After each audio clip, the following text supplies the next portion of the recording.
जो अब तक न खौला वो खून नहीं पानी है, जो देश के काम ना आए वो बेकार जवानी है।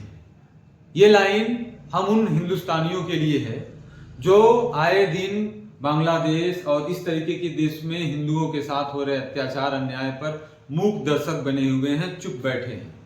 अगर आपको इन सब चीजों से कोई फर्क नहीं पड़ रहा है, आप इतने संवेदनशील नहीं हैं, आप सवाल नहीं कर रहे हैं, आप जानना नहीं चाह रहे हैं कि ऐसी घटनाएं क्यों हो रही हैं, तो कल इस प्रकार की घटनाएं आपके साथ होंगी। इसके लिए आपको तैयार रहना पड़ेगा।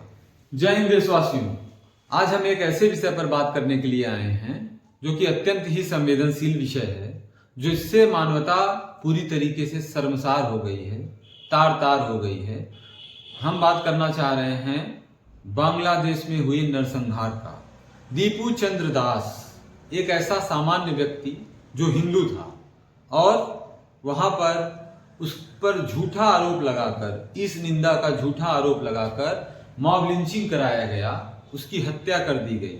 सबसे पहले उसे पीट पीट करके मारा गया और उसके बाद उसे एक पेड़ से टांग करके जिंदा जला दिया गया।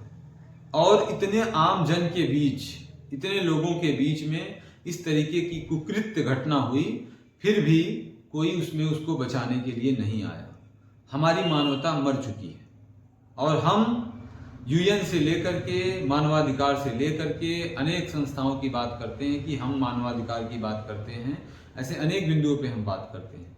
क्या वहां पर जो लोग थे उसमें कोई हिंदू नहीं था, या क्या जो भी मुस्लिम थे उनका जमीर मर चुका था कि वो किसी भी तरीके से इतनी घृणित हत्या को, इतने घृणित कृत्य को अपने आंखों से देख सकते हैं।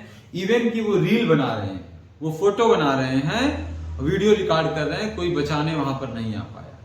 ये वही छोटा सा बांग्लादेश है जब इंदिरा गांधी जी की टाइम में 1971 में भारत पाकिस्तान का युद्ध हुआ था और पाकिस्तान से अलग होकर बांग्लादेश बना, जिसको पूर्वी पाकिस्तान पहले कहा जाता था 1971 में। ये इतना छोटा सा देश है, यहां पर हिंदू माइनॉरिटीज हैं।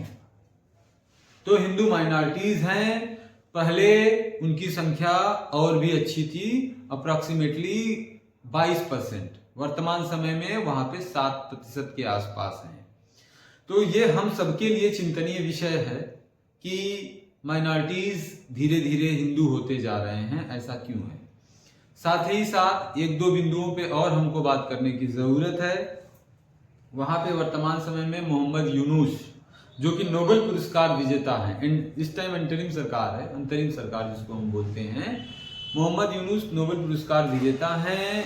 उस व्यक्ति के भी रहते उनकी क्या डिप्लोमेसी है, उनकी क्या लॉ एंड ऑर्डर है कि भारत जैसे देश जो कि हमेशा से उनका सहयोगी रहा है, बांग्लादेश को हमेशा समर्थन दिया है, इवन कि बांग्लादेश को भारत देश ने ही पैदा किया है, इसमें उनका जिम्मेदारी होनी चाहिए कि इस तरीके की कभी कोई घटनाएं ना घटें।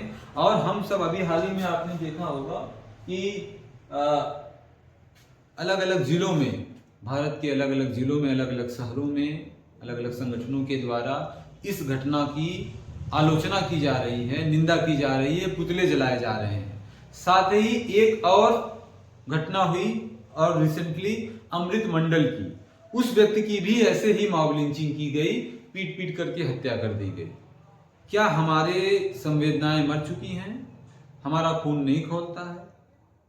तो जागना पड़ेगा हम सबको। जहां भी गलत हो, किसी के खिलाफ गलत हो, हम सबको खड़ा होना पड़ेगा, हम सबको आवाज उठानी पड़ेगी, तब जाकर के हम एकजुट होने की बात कर सकते हैं। इन सबसे भी ऊपर हम एक बात और कहना चाहेंगे कि जात पात से ऊपर उठिए। हम सबको जात पात से ऊपर उठ करके एक होने की जरूरत है, तब जाकर के हम वास्तव में अखंड भारत का निर्माण कर सकते हैं, बेहतर राष्ट्र का निर्माण कर सकते हैं। तब हम विश्व गुरु कहने के लायक हैं, अन्यथा हमारा यह सिर्फ सपना ही रह जाएगा। जय हिंद, जय भारत, वंदे मातरम।